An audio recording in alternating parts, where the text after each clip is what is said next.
আজ একটু রাজস্থানে যাব। মরুভূমির দেশ রাজস্থান, সোনার কেল্লার দেশ রাজস্থান। আমরা রাজস্থানের রাজনৈতিক মানচিত্র সম্বন্ধে যাদের একটু অভিজ্ঞতা আছে আমি তাদের বলছি যে একটা সময় সেখানে কংগ্রেসের সরকার ছিল, সাম্প্রতিককালের বিধানসভা নির্বাচনে সেখানে বিজেপির সরকার এসছে, কিন্তু তুল্যমূল্য একটা কঠিন লড়াইয়ের মধ্য দিয়ে এসছে। আপনারা জানেন যে ওখানে সাম্প্রতিককালে লোকসভা নির্বাচনে কংগ্রেস অনেকগুলো আসন ছিনিয়ে নিয়েছে এবং সেটা নিয়ে মানুষের জনরোষ ছিল, বিভিন্ন বিষয় নিয়ে অগ্নিবীর নিয়ে সমস্যা ছিল, এইরকম একটা অঙ্ক ছিল। অর্থাৎ অ্যাবসলিউটলি ওখানে বিজেপি কিন্তু রুল করছে না। বিজেপি কংগ্রেসকে হারিয়েছে বিধানসভায় এবং সেখানে অশোক গেহলট থেকে শুরু করে সচিন পাইলটদের মতো নেতা থাকা সত্ত্বেও কংগ্রেস ক্ষমতায় আসতে পারেনি। এসছে বিজেপি, ক্ষমতায় এসছেন এবং বিজেপি যাকে মুখ্যমন্ত্রী করেছেন তার নাম আমরা খুব বেশি আগে শুনিনি। এমন একটা দৃশ্যপটে সেখানে লোকসভা নির্বাচন হলো এবং সেই লোকসভা নির্বাচনে বিজেপি কিন্তু খুব ভালো ফল করেনি, যেটা প্রত্যাশিত ছিল। বেশ কয়েকটা সিট কিন্তু কংগ্রেস বিজেপির কাছ থেকে ছিনিয়ে নিয়েছে ওই রাজস্থানের মাটিতে।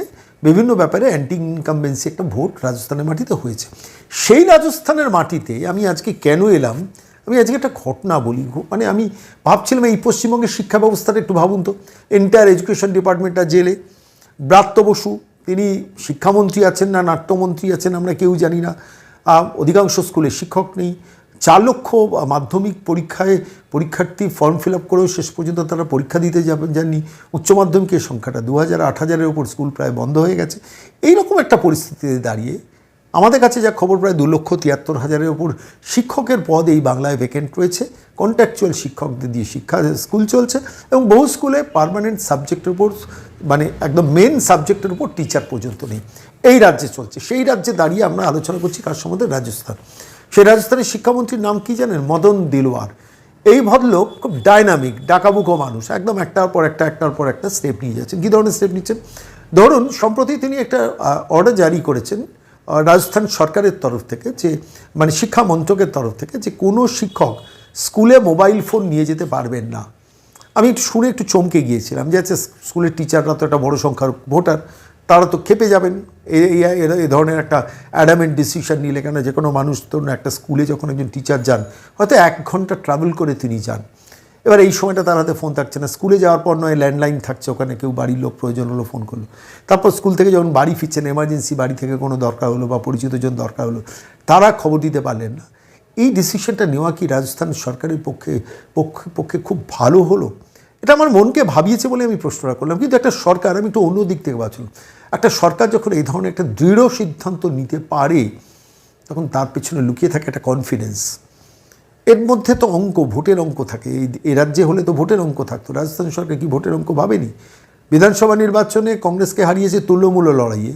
বিপক্ষে বসে আছে স্টলওয়ার্ড নেতা সচিন পাইলট, অশোক গেহলটের মতো নেতারা, তাদের হারিয়ে, এবং তারপর লোকসভায় বেশ কিছু সিট হাতছাড়া হলো। সেই অবস্থায় দাঁড়িয়ে মদন দিলওয়ার এই ধরনের সিদ্ধান্ত নিচ্ছেন। আমি মানে মনে হচ্ছে আমার মনে হওয়াটা আপনাদের কাছে বলছি, এখানকার যারা রাজস্থানের যারা মানে ছাত্রছাত্রী, তাদের পরিবার কিন্তু খুশি হচ্ছে। তার কারণ তারা মনে করছেন নিশ্চয়ই সরকার এটা খুব ভেবেচিন্তে সিদ্ধান্তটা নিচ্ছেন। মদন দিলওয়ার একটা প্রেস স্টেটমেন্টে কী বলেছেন আমি আপনাদের একটু পড়ে শোনাই। বলছেন, mobile phones are a kind of disease. Mobile ফোনটা এক ধরনের ডিজিজে পরিণত হয়েছে। Teachers in school are busy watching the stock market. বুঝতে পারছেন? ঠিক জায়গাটা ধরেছে। Teachers in school are watching the stock markets. আর ব্যবসার দিকে মনোযোগ। স্কুলে বসে বসে ছাত্র পড়ানোর বদলে স্টক মার্কেটে কী উঠছে নামছে, কোনটা কিনবো কোনটা ছাড়বো, সেই দিকে মন যাচ্ছে। Mobile phones will be completely banned in school. স্কুলে কোনো মোবাইল ফোন নিয়ে যাওয়া যাবে না। Students suffer loss in studies due to mobile phones. Phones will have to be deposited with the principal. কেউ যদি নিয়ে যায় তাহলে প্রিন্সিপালের কাছে ফোনটা ডিপোজিট করে রাখতে হবে। আমি জানি না রাজস্থান সরকার এটাকে রিথিঙ্ক করবেন কি না, এই সিদ্ধান্তটাকে পাল্টে দেবেন কি না, কিংবা একটু রিল্যাক্সেশন করবেন কি না, যে ফোনটা রেখে দেবেন, এসে একটা জায়গায় জমা রাখতে হবে, তারপর যখন বাড়ি যাবেন ফোনটার সঙ্গে নিয়ে যাবেন। হতে পারে, সম্ভাবনা আছে। কিন্তু এই একটা দৃঢ়তা, একটা সিদ্ধান্তে শিক্ষা দপ্তরে ছাত্রছাত্রীদের ভবিষ্যতের কথা মাথায় রেখে যে দৃঢ়তা রাজস্থান সরকারের মন্ত্রী মদন দিলওয়ার দেখান, তার 80% দৃঢ়তা এই পশ্চিমবঙ্গ সরকার কোনো ব্যাপারে, অন্য কোনো ব্যাপারে দেখাতে পারে না। এখানেই তফাৎ। আমি রাজস্থানে আপনাদের নিয়ে ঘোরাচ্ছি এই কারণে। রাজস্থানে আপনারা গেলেন, মরুভূমি করেন, সমস্ত বড় বড় অট্টালিকা, মানে বড় অট্টালিকা নয়, যে প্রাসাদগুলো আছে সেগুলোতে যান, সেগুলো নিয়ে আমরা আলোচনা করি, কথা বলি। কিন্তু রাজস্থানের মাটিতে দাঁড়িয়ে শিক্ষা সংস্কারের ব্যাপারে আমরা কেউ কথা বলি, কোনো ইলেকট্রনিক্স মাধ্যম কথা বলে। আরও দুটো বড় খবর দিই আপনাদের।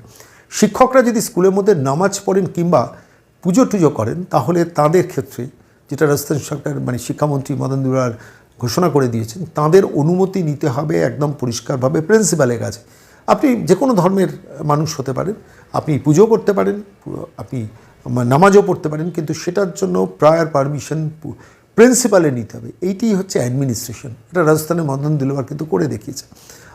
তারও আগে আরও কয়েকটা খুব দৃঢ় সিদ্ধান্ত নিয়েছেন যে পরিষ্কারভাবে কোনো মুসলিম পরিবারের কোনো ছাত্রী বোরখা পরে স্কুলে যেতে পারবে না। ভাবুন তো, এই আজকের দিনে দাঁড়িয়ে সিদ্ধান্ত নেওয়ার হিম্মত কোন রাজ্যের কোন সরকার রাখে? রাজস্থানের বিজেপি সরকারের মন্ত্রী মদন দিলওয়ার এই সিদ্ধান্ত নিয়েছেন।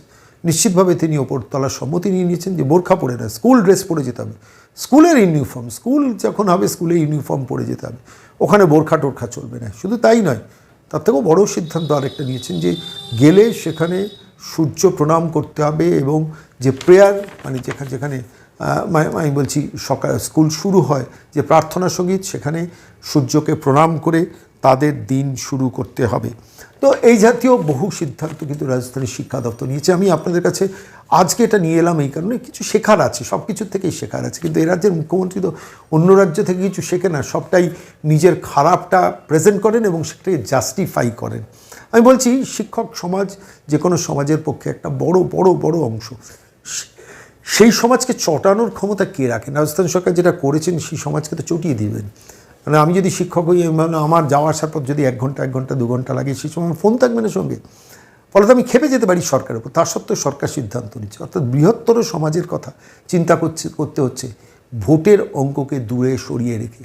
অসামান্য সিদ্ধান্ত আমি বলছি, কিন্তু আলটিমেটলি হয়তো এটা কতটা মানে রাখা যাবে আমি জানি না। আমার নিজের ধারণা পরবর্তীকালে এমন একটা সিদ্ধান্ত হয়তো হবে, এটা নিয়ে শিক্ষক সমাজ খেপে উঠলে নিশ্চয়ই রাজস্থান সরকার সেটা চাইবে না যে কোনো একটা বক্স থাকবে, গিয়ে সেইখানে ফোনটা পুড়ে দিতে হবে।